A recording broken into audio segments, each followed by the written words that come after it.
Back to another video और आपका आज स्वागत है। आज हम लोग देखने जा रहे हैं 6 amazing observation Ramayana introduction teaser. तो चलिए देखते हैं कि क्या ऑब्जर्वेशंस हैं जो हम लोगों से मिसिंग हुई होंगी, क्योंकि जो ऐसी वीडियोस बनती हैं उसमें बहुत कमाल के फैक्ट्स बताए जाते हैं। तो चलिए देख लेते हैं वीडियो। लेकिन से पहले इस वीडियो चैनल का ओरिजिनल लिंक आपको हमारी वीडियो के डिस्क्रिप्शन में मिल जाएगा। सब्सक्राइब करिए, लाइक करिए, शेयर करिए, फॉलो करिए चैनल को। उसके अलावा व्लॉग चैनल का लिंक लिंक भी हमारी वीडियो के डिस्क्रिप्शन में मिल जाएगा।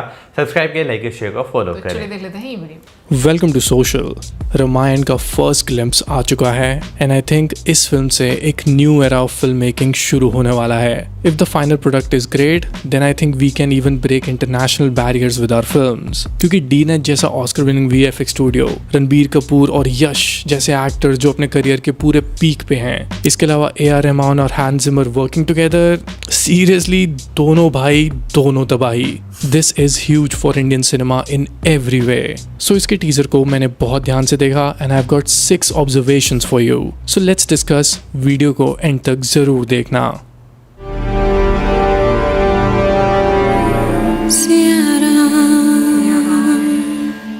सबसे पहले तो it's a very safe first look of a film. अच्छी बात है because they have not gone overboard with anything. Actually Indian cinema में बिग बजट फिल्म्स जो होती हैं उसमें हम कुछ ज्यादा ही ओवरबोर्ड चले जाते हैं एंड एज ऑडियंस हम भूल जाते हैं कि चीजों को सिंपल रखने में कितनी मेहनत लगती है। रामायण में दिखाए गए विजुअल्स कितने इजी टू आइज लग रहे हैं, कितने प्यारे लग रहे हैं, क्योंकि उन्होंने विजुअल्स को बहुत सिंपल रखा है कि अगर कोई आम आदमी भी फिल्म देखे तो उसको समझ आए कि ये विजुअल्स कितने इंटरेस्टिंग हैं। आदि पुरुष के टाइम अगर आपको याद हो तो पूरी फिल्म के विजुअल्स टीजर में ही एक्सपोज हो गए थे एंड इवन जिसको वीएफएक्स की भी समझ नहीं थी उसे भी पता था कुछ तो गड़बड़ है। So in that way I think Ramayan has done a good job in establishing कि हमारे वीएफएक्स तो नीट हैं, हमारी फिलोसफी ऑफ फिल्म मेकिंग सही जगह पे है। इसके विजुअल्स ऑलरेडी मुझे बहुत क्यूरियस कर रहे हैं। Barely anything you can point out से कि यार ये सही नहीं था या वो सही नहीं था। अगर आपको याद होगा जब आदि पुरुष का टीजर क्रिटिसाइज हुआ था तो मेकर्स का कहना था कि भाई तुम फोन पे क्यों देख रहे हो टीजर, ये तो बिग स्क्रीन टीजर है। आज उनको रामायण के विजुअल्स देख के पता चलेगा कि विजुअल्स अगर सही हो तो वो फोन पे भी अच्छे ही लगते हैं। नंबर 2, हमें सबसे पहले ट्रिनिटी गॉड्स को दिखाया जाता है। ब्रह्मा जी, विष्णु जी, महेश जी, ये तीनों भगवान 3 वर्ल्ड्स को रिप्रेजेंट करते थे, बट फिर रावण ने इन तीनों वर्ल्ड्स पे कंट्रोल कर लिया। यही बात इस टीजर में सबसे पहले डिफाइन कर दी जाती है, जिससे पता चलता है कि रावण को सिर्फ एक विलन की तरह नहीं बल्कि एक पावरफुल फिगर के तौर पे भी दिखाया जाएगा, जहां we will get to know कि उसने सब कुछ कैसे किया। And probably that's why they have taken Yash, क्योंकि if he is playing Ravan after KGF तो वो सिर्फ एक विलन को प्ले करने के लिए ऐसा रोल नहीं लेंगे। They will be something much bigger in terms of cinema, क्योंकि अभी तक जितनी भी रामायण के अराउंड हमने सीरियल्स और फिल्म्स देखी हैं, they start with the main conflict only, Ram ji versus Ravan. But since ये फिल्म 2 पार्ट्स में आ रही है तो यहाँ पे इन्होंने रावण की बैक स्टोरी को भी बहुत अच्छे से दिखाया होगा। नंबर 3, जो आप विजुअल्स देख रहे हो इसमें बहुत सारा कलर प्ले है। हर गॉड को एक अलग कलर थीम में दिखाया गया है। Basically they have used nebula colours, but सभी फिर भी एक ही कलर पैलेट के लगते हैं। सो मुझे एकदम से इन्हीं कलर्स को देखते हुए ब्रह्मास्त्र के विजुअल्स याद आए। उसमें भी इसी तरह की कलर थीम्स को एक्सप्लोर किया गया था। और अगर आप एक सिनेमा गीक हो तो आपको ये ट्रिविया बहुत पसंद आएगी। डीनेट जो इस फिल्म की वीएफएक्स कंपनी है, उसी कंपनी ने ब्रह्मास्त्र के वीएफएक्स किए थे। जिनको नहीं पता है, जो डीनेट के ओनर है Namit Malhotra, he is also the producer of Ramayana. और ये कोई ऐसी वैसी इंडिया की कंपनी नहीं है। It has worked in big budget Hollywood films like Inception, Interstellar, Blade Runner 2049, Dune, ऐसी और भी आइकॉनिक फिल्म्स हैं जहाँ पे इन्होंने वीएफएक्स वर्क किए हैं and they have won awards for it. So as a cinephile I am sure कि इस फिल्म के वीएफएक्स सही हाथों में हैं। अब मैं अपनी नेक्स्ट ऑब्जर्वेशन की बात करूं तो I love these title cards. Her God को एक स्कल्पचर के पॉइंट ऑफ व्यू से शो किया जा रहा है एंड जो एक्टर्स जिस भगवान का रोल प्ले कर रहा है उनके नाम्स यहाँ पे अपीयर होने लग जाते हैं and these look so beautiful. I like the fact कि उन्होंने यहाँ पे कोई वीएफएक्स या फैंटेसी की थीम नहीं दी है, because they had already shown Trinity gods in nebula colours और उसमें वो बहुत सारा वीएफएक्स यूज किया था। तो जो यहाँ पे इनग्रेव्ड ओम है, यहाँ पे सभी कैरेक्टर्स को रिवील करना मुझे तो बहुत ही सॉलिड लगा। ऐसा लग रहा था कि this is actually like a worship to God. इसीलिए मेरी सबसे ज्यादा अटेंशन इसी मोमेंट पे आई थी, क्योंकि मैं भी जब भगवान की कोई मूर्ति देखता हूँ तो मैं ऐसे ही उनको इमेजिन करता हूँ, कलर्स वगैरह के साथ नहीं। So that is why I love this title card. अब जो नेक्स्ट ऑब्जर्वेशन है उसमें मैं शायद गलत भी हो सकता हूँ। जब ओम का ग्राफिक अपेयर होता है तो आप नोटिस करना कि पीछे ब्लू विजुअल दिखाई देता है। सो मेरे ख्याल से वो इंडिया का मैप है। आई एम वेरी श्योर कि वही होना चाहिए because the film is a tribute to Indian gods and our culture. So I think this is a great way to show a hidden detail. बढ़ा चढ़ा के India India करने से थोड़ा स्टैंडर्ड ही अजीब हो जाता है, इसीलिए मुझे ये मूव काफी स्मार्ट लगा। नंबर 6, अब बात करते हैं रणबीर कपूर और यश के विजुअल्स की।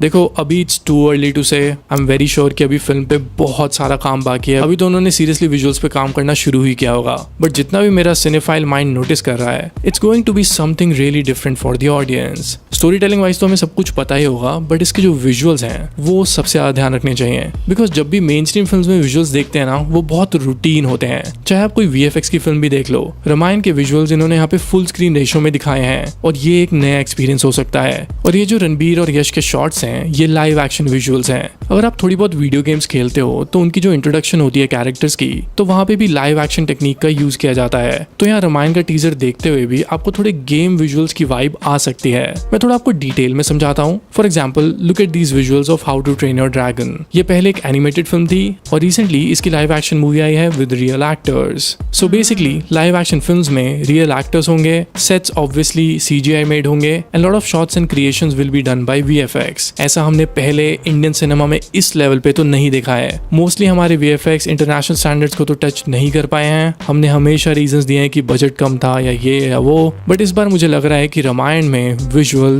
सबसे स्ट्रॉन्ग होने वाले हैं। आई रियली होप कि ऐसा ही हो, because this film can not afford to fail.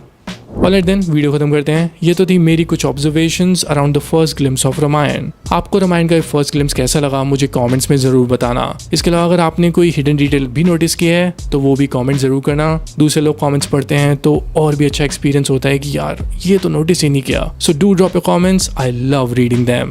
Alright then, I see you in the next video. Social media पे विशाल एंड सिनेमा मुझे फॉलो कर सकते हो। Till then, take care and keep watching good films. अच्छा, काफ़ी सारी चीज़ें जब हम लोगों ने भी इंट्रोडक्शन देखा था तो इसमें से काफ़ी चीज़ें हम लोगों ने नोट की थी। एक चीज़ मिसिंग थी और उसमें वो था कि जब हम लोगों ने इनग्रेव्ड देखा था, जो प्रतिमाएं बनी हुई थी, उसके साथ साथ सबके नाम जो है वो लिखे जाने। अदरवाइज ओम में जिस तरीके से इनग्रेव किए गए हैं सबकी प्रतिमाएं, वो तो हम लोगों ने भी नोटिस किया था। और स्टार्टिंग से ये चीज़ हम लोगों ने देखी थी कि लाइक तीनों गॉड्स को दिखाया गया है। अच्छा, कलर कॉम्बिनेशन को लेकर, क्योंकि इतना डिटेल में तो ऑनेस्टली बोलूँ तो मुझे भी आइडिया नहीं होता, तो ये बड़ी आपको समझ आती है जब आप इस तरह की वीडियोस देखते हो तो आपको आइडिया होता है। बट अनडाउटेडली मैं ये बात बोलूँगी कि जब आप ये चीज़ एक्सपीरियंस करते हो आपको बहुत मज़ा आता है, क्योंकि ब्रह्मास्त्र में भी जैसे उन्होंने बोला कि सेम जो कंपनी है वो काम कर रही है। डीनेक इसमें की तो बात करें प्रोड्यूसर भी हैं वो, हाँ डीनेक की बात करें। और आई थिंक इसी वजह से, क्योंकि इस जहाँ तक मैंने सुना कि काफ़ी बड़ा बजट था इस मूवी का, तो इस वजह से मूवी का मतलब बड़ा वो थोड़ा आप कहते हो कि डिलेस कह लो, बजट की वजह से बन पाएगी नहीं बन पाएगी। लेकिन आई थिंक जो प्रोड्यूसर हैं उन्होंने जब कंट्रीब्यूट किया उसके बाद जो मूवी है वो फिर फाइनल हुई थी, जहाँ तक मैंने सुना। ये हो सकता है, मुझे इस चीज़ का बिल्कुल भी आइडिया नहीं है। लेकिन एक चीज़ जो है ना, मैं कहूँगा कि जब आप इस तरह की हिस्टोरिक मूवीज़ जो है वो बनाते हैं तो मेरा ख्याल है उसमें जो विजुअल्स है ना उनका रियलिस्टिक जो है वो बहुत जो है ना होना ज़रूरी है, अच्छा लगना जो है वो बहुत, खासतौर पर आपकी आंखों को और आपके दिमाग को ना देखकर वो चीज़ एडजस्ट होना बहुत ज़्यादा ज़रूरी है। क्योंकि हमने जब आदि पुरुष का ट्रेलर देखा था तो उसके बाद जब वो मूवी जो है रिलीज़ हुई थी तो क्रिटिक्स ने जो है वो काफ़ी बुरे रिव्यूज़ खासतौर पर उसके VFX को लेकर जो है वो दिए थे कि उसके VFX जिस तरह एक्सपेक्ट किए जा रहे थे उस तरह नहीं है। उसके अलावा सॉरी मैं यहाँ पर थोड़ा ऐड करूँगी कि ये चीज़ भी सुनी थी कि मतलब जो स्टोरी लाइन है उसमें भी थोड़ा सा चेंज किया गया था, जिसकी वजह से लोगों की तरफ से भी काफी ज्यादा बैकलैश फेस करना पड़ा। क्योंकि जब हम मूवीज देखते हैं ना, खासतौर पर हॉलीवुड लेवल में हम साइंस फिक्शन मूवीज जो है वो देखते हैं, उनका एक मैं कहता हूँ कि वो जब कोई सीन चल रहा होता है ना, आपको ऐसे लगता है जैसे बिल्कुल रियलिस्टिक जो है ना वो कुछ हो रहा है। खासतौर पर अगर हम डॉक्टर स्ट्रेंज की अगर बात करें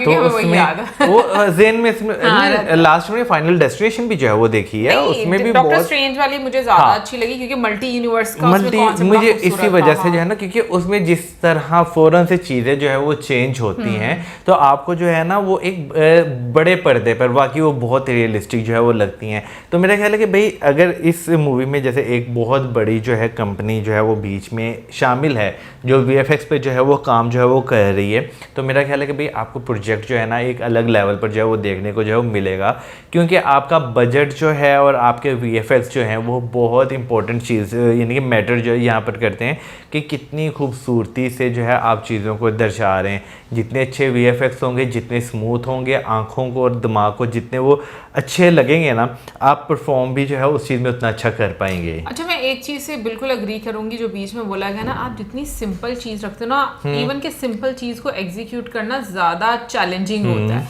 आप जितना सिंपल रखते हो उतना ज्यादा खूबसूरत लगता है, बजाय इसके कि आप बहुत सारी चीजें ऐड कर दो तो वो फिर बहुत ओवर लगना शुरू होता है। ये भी एक सच बात है। ब्रह्मास्त्र मूवी मुझे इसीलिए भी बहुत ज़्यादा पसंद आई थी क्योंकि उस पर भी जो काम हुआ था वो बहुत अच्छा था।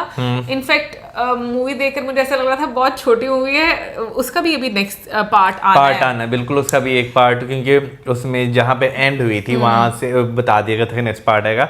लेकिन इस मूवी की अगर बात की जाए तो मेरा ख्याल है ये भी मल्टीपल पार्ट्स में आएगी ना तो ज़्यादा मज़ा आएगा, क्योंकि जैसे बीच में एक जिक्र किया गया ना कि अगर यश ने रोल जो एक्सेप्ट किया तो बिल्कुल सीधा सीधा रोल नहीं होगा जो हमें जो है नॉर्मली हम महाभारत के बारे में जो सुनते हैं, उसमें एक साइड रावण की भी हिस्ट्री जो है वो बताई गई होगी। तो मेरा ख्याल है कि दोनों साइड को एलेबोरेट करके और जो है ना वो जहाँ पर आकर एंड होती है पब्लिक के सामने वो चीज़ आना और वो चीज़ देखना, वो ज़्यादा आपको जो है वो अच्छा लगेगा। वेल हाइप तो बहुत ज़्यादा है। इवन अच्छा, इसमें एक चीज़ जो मेरे लिए नहीं थी वो ये थी कि रावण ने तीनों लोग पे उसका कंट्रोल था। ये मुझे नहीं पता था, तुम्हें पता था इसके बारे में? मुझे बस यही पता था शनिदेव को जो है वो उन्होंने कैद कर रखा था अपने पास, ताकि उन पे जो है कभी वो शनिदेव जो है वो हावी ना हो सके। हाँ, मतलब शनि ना आ सके। हाँ। लेकिन तीनों लोक में कंट्रोल था, ये मुझे नहीं पता था। मुझे लगता है कि इस मूवी में काफी नए पहलू जो है वो देखने को मिलेंगे। बाकी ओवरऑल अगर हम लोग बात करें, वो जो मैप की बात की गई है उस पर मौजम ने बोला था कि वो इंडिया का मैप, हाँ इंडिया का नहीं, भारत का, क्योंकि भारत था उस टाइम पे, भारत का मैप जो है वो दिखाया गया। और मुझे तो वो समय, पूरा एक समय का चक्र लग रहा था उस टाइम पर, और जैसे क्राउन भारत के सर पे उस मैप पर रखा गया, वो सब चीज़ें फील हो रही थी। बाकी कमेंट सेक्शन में आप ज़रूर बताइएगा कि आपको कैसा लगा, और मिलेंगे आपसे नेक्स्ट वीडियो में। सब्सक्राइब करना मत भूलना। Till then, good bye.